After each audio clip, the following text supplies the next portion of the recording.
Hello friend, मेरे YouTube channel best maths में आप सभी का स्वागत है। आज की इस वीडियो में हम क्लास 10th का चैप्टर नंबर जो 3 है उसके एक्सरसाइज 3.2 के क्वेश्चन नंबर 2 को समझेंगे। तो यहाँ पर पहले ये समझिए, इसमें हमें देखिए दो रैखिक समीकरण युग्म दिए हुए हैं, पहला ये रहा और दूसरा ये रहा। इसमें कहा गया है कि इसको हल करके हमें इसके m के मान ज्ञात करना है, जिसके लिए हमें ये जो है इस तरह से इक्वेशन यानी कि समीकरण दिया हुआ है। लेकिन हमें इसमें ये नहीं कहा गया है कि ये प्रतिस्थापन विधि से करना है या फिर विलोपन विधि से, ठीक है। तो जैसा कि आपको बता दिया जाए, क्वेश्चन नंबर जो 1 था वो हमने प्रतिस्थापन विधि से किया था, कौन सा एक्सरसाइज 3.2, और उसके बाद जो एक्सरसाइज 3.1 था उसमें हमने ग्राफीय विधि देखा था। तो हम एक काम करते हैं, जो हमारा क्वेश्चन नंबर 2 है इसमें हम विलोपन विधि को भी समझ लेते हैं, ताकि जो एक्सरसाइज 3.3 है उसमें आपको और अच्छे से समझ में आ जाए। हालांकि आपको प्रतिस्थापन विधि आ ही गया होगा, यदि नहीं आया है तो अभी इसके ऊपर जो है क्वेश्चन अभी और है आगे, ठीक है। तो पहले तो हम इसमें क्वेश्चन नंबर 2 को कंप्लीट करते हैं, उसके बाद जो क्वेश्चन नंबर 3 है उसमें हम क्या करेंगे, प्रतिस्थापन विधि से ही करेंगे, क्योंकि उसमें कहा गया है। इसमें नहीं कहा गया है तो हम अपने मर्जी से किसी भी विधि से कर सकते हैं। तो चलिए हम इसको विलोपन विधि से समझते हैं पहले, ठीक है। तो यहाँ पर देखिए हमें इस तरह से समीकरण दिए हुए हैं, क्या है 2x plus 3y equal to 11, ठीक है। उसके बाद क्या है 2x माइनस 4y और बराबर का माइनस का 24। इसको मान लेंगे फर्स्ट, इसको मान लेंगे सेकंड, ठीक है। अब यहाँ पर देखिए विलोपन विधि से, ठीक है, इसको हम विलोपन विधि से समझ लेंगे। तो विलोपन विधि से, ठीक है, इसको बहुत ही आराम से समझना है। विलोपन विधि का ही मतलब है कि उसको विलुप्त कर देना, ठीक है। हमें इसमें विलुप्त कर देना है, यानी कि उसको गायब कर देना है किसी एक चीज़ को। तो यहाँ पर देखिए क्या करना है, यहाँ पर हमें ये समीकरण दिया गया है, इसमें x और इसमें x, ठीक है। ये जो हमारा x वाला है, इसमें देखेंगे कि इसके साथ में जो संख्या है यानी कि जो x का गुणनांक है, क्या और समीकरण फर्स्ट और समीकरण सेकंड में क्या दोनों बराबर है, तो यस। यदि इसमें नहीं है तो इसमें है, नहीं, इसमें है, नहीं है। यदि नहीं होता है तो हम इसको बराबर करने की कोशिश करते हैं, लेकिन हमें दिखाई दे रहा है कि ये बराबर है। तो हम क्या करेंगे, ये और ये यहाँ पर दोनों प्लस में है, तो हमें क्या करना होगा कि इसमें घटाना पड़ेगा, यानी कि हम लिखेंगे समीकरण फर्स्ट व समीकरण सेकंड को घटाने पर, इस तरह से लिखेंगे। तो लिखेंगे विलोपन विधि से कर रहे हैं, ठीक है, समीकरण फर्स्ट व सेकंड को घटाने पर, ठीक है, इस तरह से हम लिख देंगे। तो देखिए हमारा फर्स्ट क्या है 2x प्लस का 3y बराबर का 11, उसके बाद 2x माइनस का 4y इजुकल टू माइनस का 24, ठीक है, इस तरह से दिया हुआ है। अब देखिए इसमें क्या करेंगे, ये हमारा प्लस में नीचे वाला देखेंगे, सिर्फ नीचे वाला, ये जो हमारा समीकरण सेकंड है, ठीक है, उसको देखेंगे। यहाँ पर ये प्लस में, ये माइनस में हो जाएगा, ठीक है, ये माइनस का है, ये हमारा प्लस का हो जाएगा, ये माइनस का, ये हमारा प्लस का हो जाएगा, ठीक है। लेकिन हमें जो घटाना यानी कि जिसको विलुप्त करना है ना, उसी के अकॉर्डिंग करेंगे। जैसे कि हम इसमें माइनस कर रहे हैं तो यहाँ पे घटाने पर लिखेंगे, यदि यहाँ पर माइनस होता है इसको फिर प्लस करते हैं तो फिर यहाँ पे प्लस यानी कि जोड़ने पर ऐसे करके हम लिखते हैं। तो यहाँ पर देखिए ये प्लस का, ये माइनस का है, ठीक है, ये दोनों बराबर है, ये हमारा क्या हो गया, कैंसिल।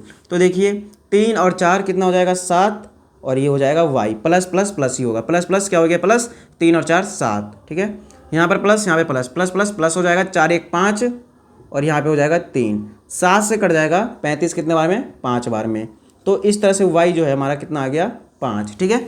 जो इसमें सबसे आसान विधि है वो हमारा विलोपन ही विधि है, ठीक है। तो आई होप आपको अच्छे समझ में आ गया होगा।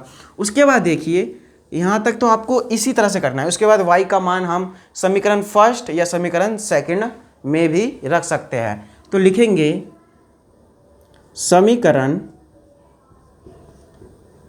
अब देखिए हम इन दोनों में से कोई सा भी समीकरण ले सकते हैं, जैसे कि छोटा वाला लेते हैं, फर्स्ट है तो लिख लेंगे समीकरण फर्स्ट में y का मान रखने पर, इस तरह से लिख देंगे समीकरण फर्स्ट में y का मान रखने पर, ठीक है, y का मान रखने पर, इस तरह से हम लिख देंगे, ठीक है।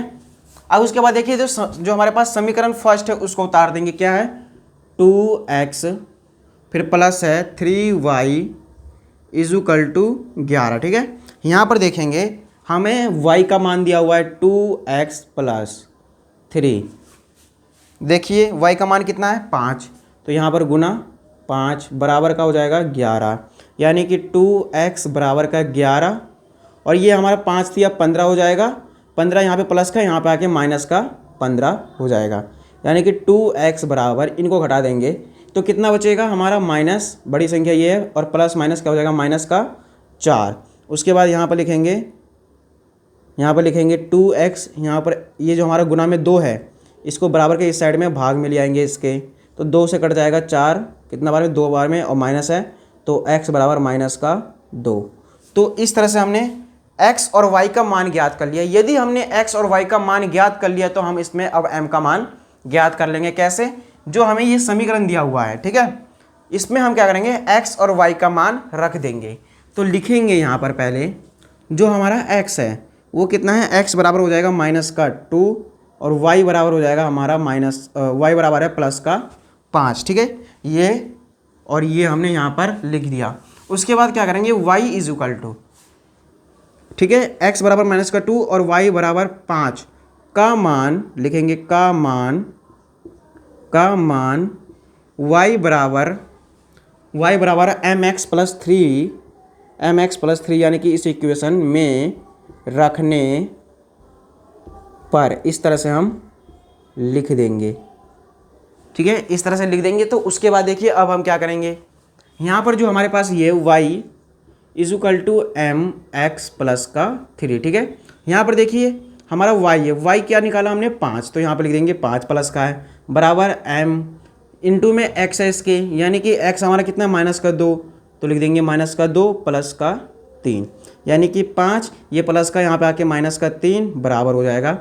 यहाँ पर देखिए माइनस और ये प्लस है तो माइनस, और इनको गुणा करेंगे तो क्या हो जाएगा 2m, यानी कि इनको भी घटा देंगे तो कितना बचेगा हमारा, यहाँ पर घटाएंगे 5 में से 3 गया, प्लस माइनस माइनस हो जाएगा, 5 में से 3 गया तो प्लस का 2 और बराबर माइनस का 2m, यानी कि m बराबर 2 बट्टे में माइनस का 2, ये कट जाएगा एक बार में, यानी कि 1 से 1 कट गया तो बचा हमारे पास कितना, m बराबर ये माइनस में तो लिख देंगे माइनस का 1।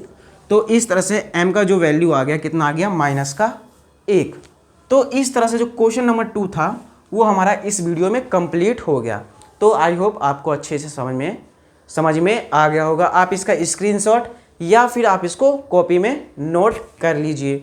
जब तक के लिए थैंक यू और धन्यवाद।